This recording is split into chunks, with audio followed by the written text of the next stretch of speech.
Hi everybody, I am Chief Meteorologist Lindsay Storrs with a Saturday morning update on our incoming storm. Now that storm doesn't get here until tomorrow, so if you're going to the BYU game today, you should be in good shape. Kind of a cool start, however, for it being this late in November, 40 degrees for an 11 a.m. kickoff is not bad at all.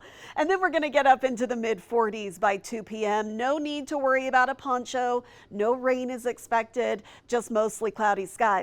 It's also Small Business Saturday, so if you're planning to shop till you drop and support those local businesses, again, mostly cloudy skies, temps making it into the mid 40s by this afternoon. If you'll still be out shopping this evening, temperatures will be dropping down into the low 40s.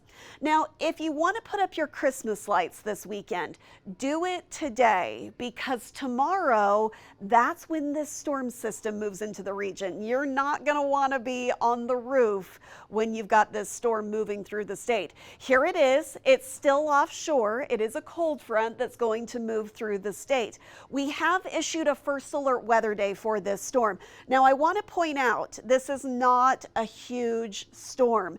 The main reasons that we're issuing it is, first of all, it's going to give us our first snow of the season down here in the valleys. So something we're not too accustomed to lately.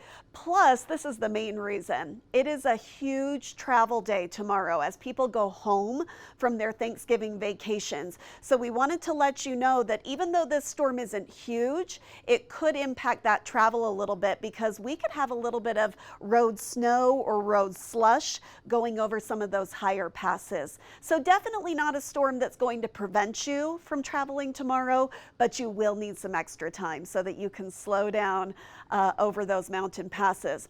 If you want to avoid the snow altogether, today is definitely the day to travel. It is a cooler day thanks to a mainly dry cold front that moved through northern and central Utah late yesterday and overnight.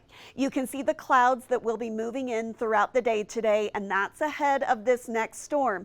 Now we are going to wake up to some snow, maybe a few raindrops mixing in with that snow early tomorrow morning here in northern Utah. This is 7 a.m. and you can see north of Salt Lake, those showers are really filling in. We're also seeing a few scattered showers down in central Utah at this point. The front itself is going to move through the Wasatch Front about lunchtime tomorrow. So this is when the most widespread snow is expected. That's what that purple's indicating, is that the valleys will be seeing snow. We could even see a little bit of accumulation on some of the non-paved surfaces. And we've still got a few showers really starting to pick up down in central and southern Utah as well. By 5 o'clock tomorrow, that front's moving into central Utah. Northern Utah starts to dry out at this point. The focus really shifts down into the central and southern part of the state, and then the cold front is going to move out tomorrow night. So Monday morning commute should be in good shape across the region. So just how much snow are we going to see? Again, the valleys will see some accumulation on non-paved surfaces. So your grass, maybe your car that's parked outside could get a little bit of accumulation on it. It's going to be an inch or less for the valleys. The benches might see a little bit more, up to a couple of inches.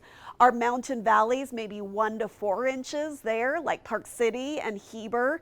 And our mountains up and down that spine of Utah will in general be in the 4 to 10 inch range.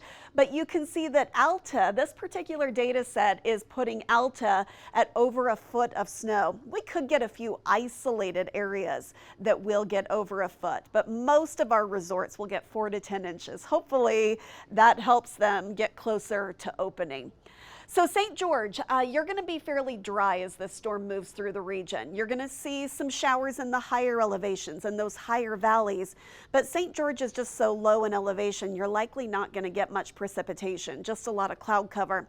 There is another storm coming by the middle of next week. That one looks like it's got a slightly better chance of giving you some scattered showers. And notice your temperatures throughout the week are in the 50s, which is where you should be for the end of November and early December. For the Wasatch Front, dry today, so today's a good travel day. Here comes the snow tomorrow. You've got that first alert weather day. Monday's another in-between day, and then there's that midweek storm that right now looks like it'll give us some rain and snow showers on Tuesday, a few flurries on Wednesday, and then we've got possibly another storm moving through northern Utah next weekend, 1 week from today. That is a look at your first alert forecast here on YouTube and online. We will, of course, have more updates for you as we go throughout the weekend. So come back here and we'll give those updates to you as we get more data on this incoming storm.